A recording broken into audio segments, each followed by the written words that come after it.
What's up? What's up? What's up, everybody? Welcome to the show. My goodness, what is one thing that you've hesitated to do because you felt unqualified? Come on, family, we are live. Let's rock and roll. Do me a favor. Tell me where you're logging in from this morning. SNCO Besh on Instagram. Nima Baichan. Okay. Jacques Roy. Eben Ehemen. Oh, I've got a lot of names this morning on Instagram. Hey, how y'all doing? So glad that y'all are here in the space, in the place. We are live. What is your intention for this week? Yes, Erica Jones. I'm so glad that you are here. We're getting ready to rock and roll this morning on the Monday Mindset. We're going to change the name of the show, actually, to Mind Shift Monday. We're going to be doing that in just a little bit. But what is on your calendar for today? You want to know when we're going live? Do me a favor. Text live to 240-557-8679. Yes, text live to 240-557-8679 so that you know when we are going live. 7:30 a.m. Eastern Standard Time, Eastern Daylight Time. Yes. Atlanta, Georgia. I like it, Erica. All right. Orlando, Florida. I like it. Yes, I like it. Houston, Texas. Woo. We got the people. New York City. Yes. Maryland. I like it. Yep. We got the people in the place.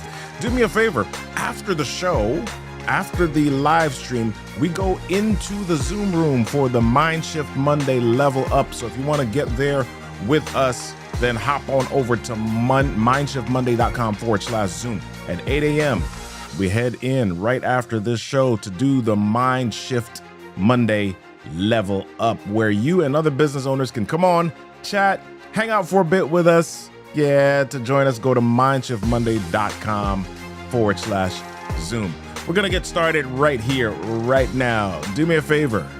Let me know if you're going to be with us. Before we jump in, remember this. Confidence isn't the absence of fear. It's the decision to walk anyway. Yeah, we're going to do this thing. Y'all ready? Let's do it. Let's do it.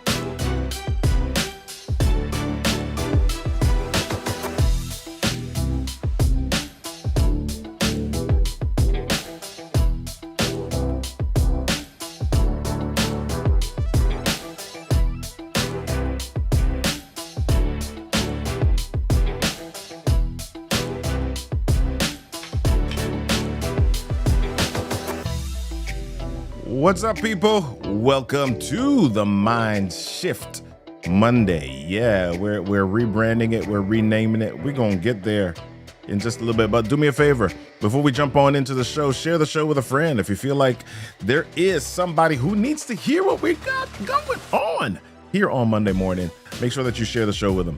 All right? Mindshiftmonday.com. Send them to that mindshiftmonday.com. Send them there. And let me share with you a couple of things before we jump on in. I've got something fantastic coming up called the Amplify 2-Day Intensive, where we walk through voice and video. Voice on day 1, video on day 2. If you are ready to level up your voice and your video presence, if you are ready to rock and roll and increase your sales and your influence, then you want to get with us. Ask me any questions. Just head on over to amplifyvoiceandvideo.com/2-day intensive. Amplifyvoiceandvideo.com/2-day intensive.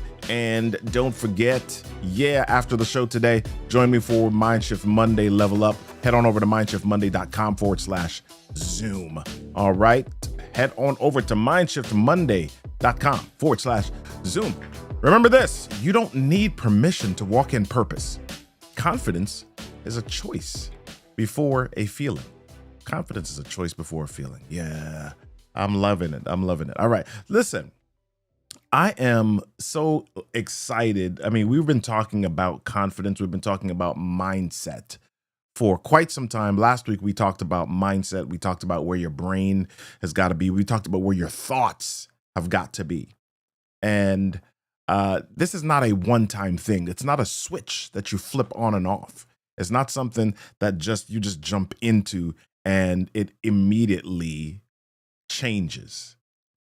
This is something that has got to be done over and over and over again. And that's why we do this show every week. I remember Zig Ziglar saying, I don't remember. I wasn't following him then.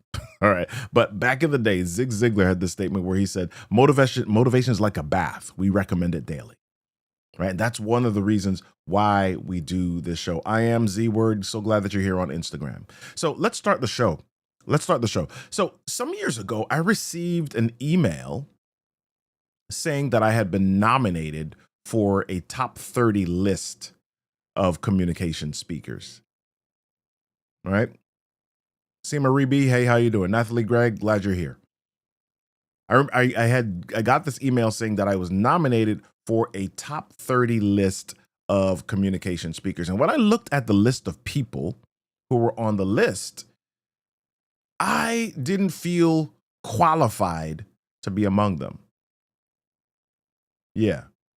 I didn't feel qualified to be among them. And so I actually was not going to accept the nomination or ask for any additional votes, because this is one of those things, right, where you get nominated and then you've got to share with others to vote for you for this. So I wasn't going to accept the nomination and I wasn't going to ask for any additional votes because I felt unqualified. I looked at the names of the other people that were on the list. And I did not feel like I was in the same league as those people. Let me pause for a second just to say good morning. T. Lee Speaks, how you doing? If you're having trouble on Instagram, join us on YouTube or join us on LinkedIn. Yes, I'm Miggs. So glad that you're here. Anna Joe Talks. So glad that you're here. Patrick Graham. So glad that you're here. Udine. Hey, what's going on? How you doing this morning? Okay, I'm not sure. YouTube. There are a couple of links this morning. We got to fix that. But yep, join us on LinkedIn. All right. So, or you can just go to mindshiftmonday.com and things are there. Yes. So let me jump back into my story. I got this nomination and I decided that I was not going to do it. I wasn't going to send it out because I didn't feel qualified to be on the list. So I told somebody about this and they said to me, well, dude, how do you think people get on those lists anyway? Right? It's not, they were like, how do you think this stuff happens? Do you think that these lists are just pulled out of thin air? How do you think people get on those lists? And then they said to me, it's not about what you believe you've earned. It's about what you've got the courage to ask for. Yeah. It's not about what you believe you've earned. It's about what you have the courage to ask for. You see, I made up the story in my brain that everything that is recognized is something that's groundbreaking, like the moon landing or a cure for a disease or something of that ilk. I didn't feel like I had done anything that great in my space, anything that was internationally recognized. I didn't feel like I had done anything of that nature so that I would be recognized. I didn't feel qualified to be in the room. I didn't feel qualified to be on the list or in the same space. Here's the deal. We make up so many different stories in our brains. We make up so many different stories in our brains, and we make up reasons for why we shouldn't be at the table, in spite of the fact that people are telling us that we should be at the table. We make up reasons for why we shouldn't be in the room, in spite of the fact that people are saying you should be in the room. We make up stories in our brains about what we have done or the magnitude of what we've done, and we try to be humble. we try to be humble because we don't want people to criticize us. We don't want people to say that we're arrogant. We don't want people to say that we're full of ourselves. We don't want people to say that we're aloof. And so we constantly push ourselves back. We constantly push ourselves down, and we constantly disqualify ourselves from rooms because we make up stories in our brains. So I did not initially accept this nomination because I didn't feel qualified. And then when my friend spoke to me, I said, you know what, I'll just send it in. Wouldn't you know it, I end up on this list. I was probably number 16 or 17 of the top 30 communication speakers in the world, right? Now, I don't know what difference that list makes or not, but at the very minimum, from a history perspective, I can say that I was on a list with 29 of the top people in the world, including people that I know are recognized as top communication speakers. And here's the deal: the world doesn't reward perfection, it rewards presence. I want you to remember that. The world doesn't reward perfection, it rewards presence. Show up. And the deal is, and the reality is that I was showing up. I was working. I was doing the stuff. I was just making up these stories in my head that it wasn't enough. You're not unqualified. You may be untested, but you're not unqualified. I gotta share with you this story about my dad. And Patrick, if you're still here, you're going to enjoy this story. So my dad, we were talking about what makes us confident and how to build confidence in our children. And my dad told me this story about how when he was younger, he was going for his driver's license. And much like now, you had to do a road test. So he didn't have a car. And so what he did was he asked one of his friends to come with him or to meet him at the motor vehicles place where the road test was so that he could use his car to take the road test. So my dad goes and he gets to the place where they're giving the road test, and he goes in, gets his name on the list for his appointment, and stays and sits to wait. Now, of course, this was not back in the day when you had cell phones. If your people were late, or if somebody was not around, you couldn't call them. They didn't even have payphones. He was in Canada at the time, I believe. Right? They didn't even have payphones available around that at that time. And even if they did, I mean, nobody's standing around waiting at a payphone for you to call them. Right? And so he sat and he waited for his name to be called. And so let's just say that his time was 10 o'clock. It's about 9:45 and his friend is not there. It's 9:50 and his friend isn't there. 9:55 and his friend isn't there. And so 10 o'clock comes, his name gets called, and he goes up to the desk and he says, "Ma'am, my friend who has the car that I'm driving is not here yet. Can you give me 2 minutes?" And so he goes outside and he sees a gentleman standing by a wall. Doesn't know this just gentleman. So my dad walks up to this gentleman and he says, "Sir, my name was just called for the road test, and my car is not here. How much would it be for me to rent your car?" What? Some random guy, just some dude doesn't know him. Stands and walks up to the guy and says, "Sir, how much would it be for me to rent your car for this road test? My name was called." So the man didn't say a word to my dad. He just reached in his pocket and took out his keys and handed it to my dad. And all he said to my dad was, "Don't crash my car." So my dad goes and he takes the road test and he passes the road test, and he comes back, finds the gentleman, and he gives him the keys, and then he takes out his wallet and opens up his wallet, and he says, "Sir, how much do I owe you?" And the gentleman said to my dad, "Well, as long as you passed, you don't owe me anything."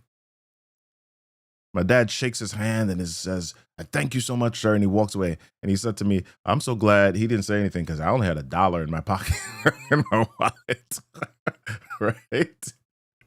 So the question and what I was asking my dad was, okay, Dad, how did you have the confidence? How did you feel qualified to walk up to some random guy in that moment to say, "Can I get your car?"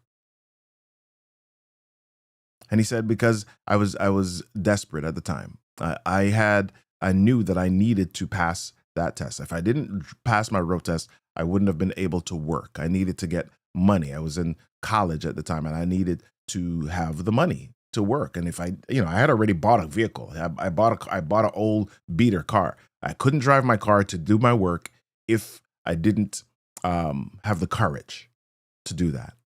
I said, "But how did you get the courage?" He said, "Well, because I learned how to fail. I learned how to fail. I learned how to mess up. I learned how to try things and get hurt."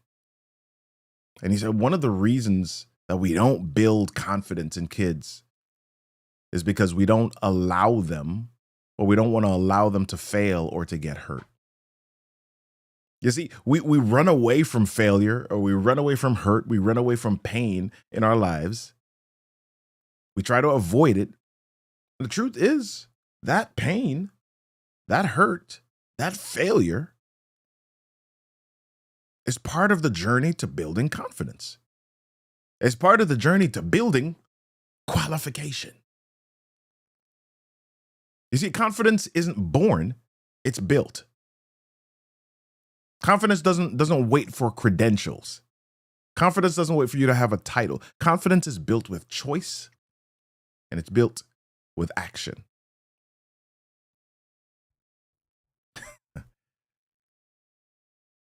Ugh, yeah. So glad y'all are here. Catchy's Cut, so glad that you're here. Nana Boateng, so glad you're here. Toila, NA, so glad you're here. Udine, so good to see you. Michelle Francine, Turner, Anderson, all the names. So glad that you are here this morning. Jacqueline Woodard, so glad that you're here this morning. Let me share with you something else. So Sylvester Stallone, I don't know if you've heard this story before, but if you know Sylvester Stallone was born with partial paralysis in his face. They call that Bell's palsy, right? Sylvester Stallone was homeless. He lived in, I believe it was a train station for a little while. He was trying to be an actor, and he was struggling with acting classes. As a matter of fact, he was told repeatedly that he didn't have what it took to be successful as an actor. But there was something inside of him that said, "You know what? I'm gonna be successful. I'm gonna work at this thing." So what he was also doing while he was taking acting classes was he was writing scripts. So he wrote this script about an underdog boxer who believed that he could win against all odds. So he writes the script, and as he's in the area for actors, as he's running around town trying to get acting gigs, he started shopping this script to some studios. And he shops the script to quite a few studios, and they look at it and say, "Yeah, this is good. I don't know that we need this right now." And he keeps shopping it to studios, and he finally gets to a studio, finds a studio, and they say, "Yeah, this is good, and we're willing to pay you $300,000 for this script. But we want a famous actor to play this role." So if you don't know by now, if you haven't figured this out, this script was about the boxer named Rocky. So the studio wanted a famous actor, a famous celebrity to play this role, but Sylvester Stallone said, "No, I want to play this role myself." The studio says, "No, I mean, who are you? Nobody knows who you are. In order for this to be successful, we need to find an actor We need to find someone who is established. We need to find a celebrity. We need name recognition behind this. But Sylvester Stallone said, no, I want to play the lead role myself. So after a back and forth, the studio finally agrees to let him play this role of Rocky by himself. But they said, hey, because you're trying to do this and because we're taking a chance on you, because nobody knows who you are, this is just, it's maybe not even a B movie, a C movie, right? Because of the lack of recognition around this, we'll do it, but for a lot less. So Sylvester Stallone agrees. He says, okay, fine. He agrees to do this. They go ahead, they go to production, and they make this movie Rocky.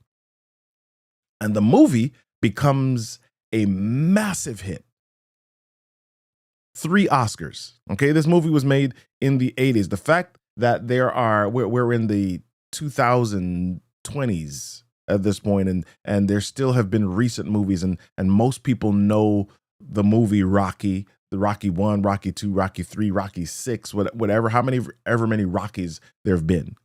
The Creed spinoff, Michael B. Jordan, etc. Because it's clear that people know this, that's how you know something is big, right? When they're not just sequels, but they're spinoffs, and people 4 decades later know the history or know this name.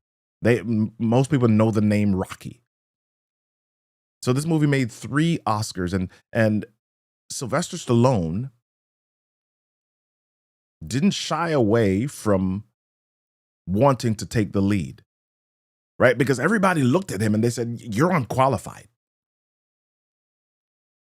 But there was something in him that said, no, I'm qualified. I'm going to do this. I'm going to take the shot. I'm going to throw the ball. So, as we do on every show, before we end here, I always want to give a few steps to transformation. And the one thing that we've been talking about this entire show is the messages that we share with ourselves. Go ahead and type me in the chat if you've ever been in a space, or if you've ever thought or told yourself that you were unqualified to be in a space. If you've ever told yourself that you're not enough, that you're not ready, that you haven't accomplished certain things, and so you disqualify yourself from being in certain space, just go ahead and type me. Shout yourselves out. Call yourselves out. Type me. If you've ever done that, I'll raise 2 hands. I've done that. And when I say I've done that, I'm not talking about 10 years ago. I'm not talking about 5 years ago. I'm not talking about 2 years ago. I'm not talking about 1 year ago. There are still moments where I go into spaces and my brain says, or something inside me says, you're not qualified to be here. That's something that I still walk through now. So how do you deal with it? How do you transform? How do you get yourself into a space where you are able to walk into spaces and feel qualified? Well, I don't know if you walk into spaces and always feel qualified, but here's what I want to share with you. One thing that I want you to do is I want you to name the lie. There's a lie that we tell ourselves. We tell ourselves that we're not enough, or I'm not this, I'm not that. A couple years ago, I decided that I was going to do a race, a 100-mile bicycle event. And at the beginning of it, when people were asked, when I was starting to train for this, people said, oh, I didn't know you were a cyclist. And I would say to them, I'm not a cyclist. I'm not a cyclist. Oh, I didn't know you rode long race. I'm not a cyclist.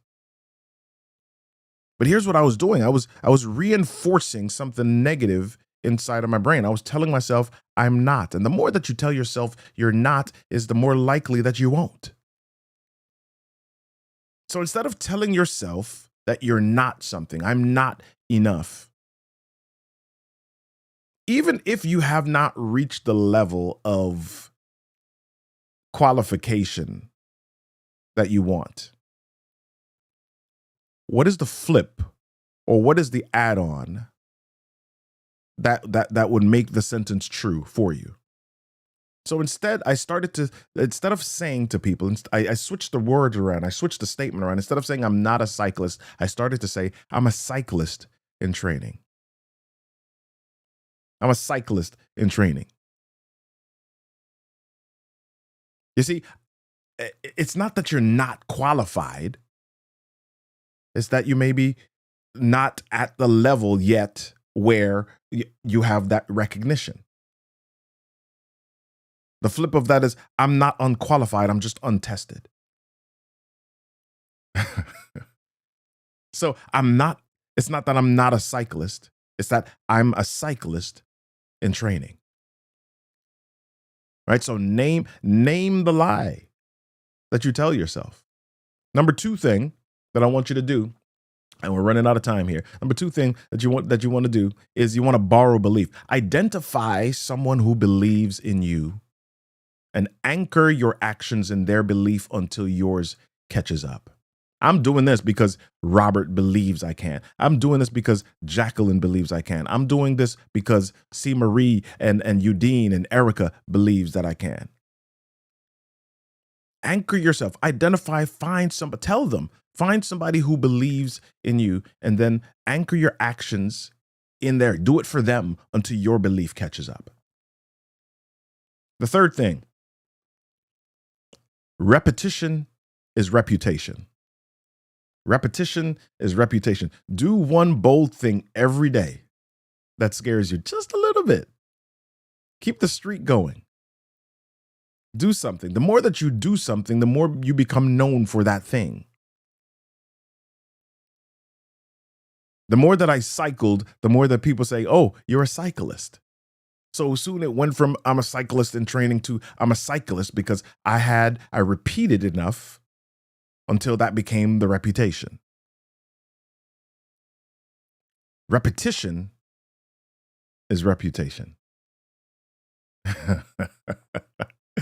Listen, y'all, we're about to land the plane here. You were never meant to wait until you were ready.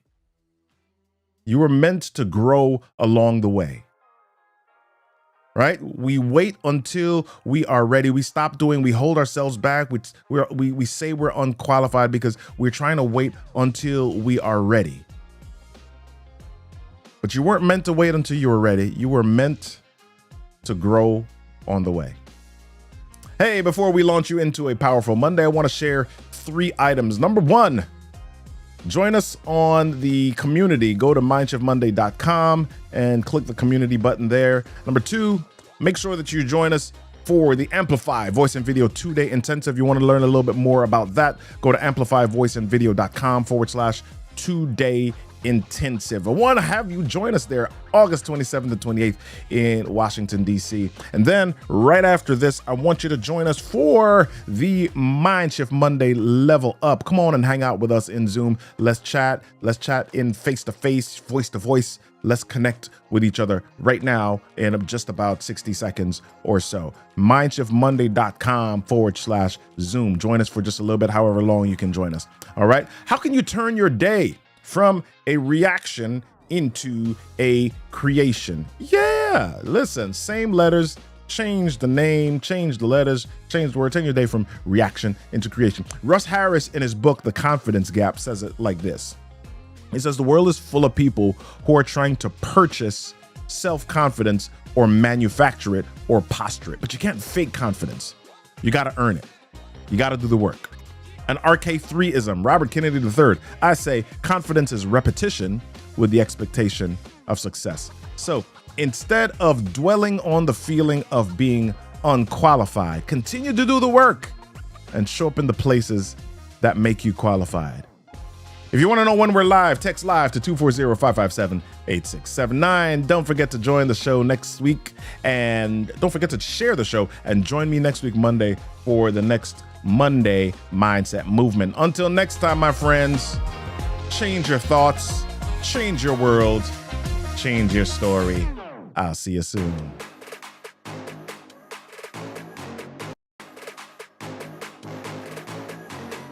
Go to mindchefmonday.com/Zoom. Join me in the room. I'll be there in 30 seconds.